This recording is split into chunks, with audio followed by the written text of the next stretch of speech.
Morning বন্ধুরা, মৌ daily blog YouTube চ্যানেলে তোমাদের স্বাগতম। তোমাদের কালকে যে রেমেডিয়ালটা আমি শেয়ার করেছিলাম সেটা আজকে কি করে অ্যাপ্লাই করতে হয় সেটা তোমাদের বলবো।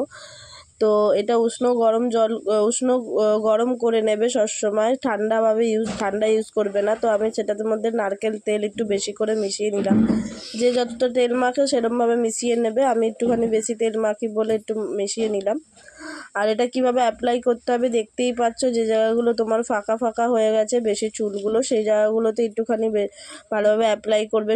সমস্ত চুলে মাখবে। আর এটা মাখার পর কিন্তু 2 থেকে 3 ঘন্টা শোকানোর পর তারপরে এটা সেদিনকার শ্যাম্পু করবে না, সেদিনকে এমনি প্লেন ধুয়ে নেবে।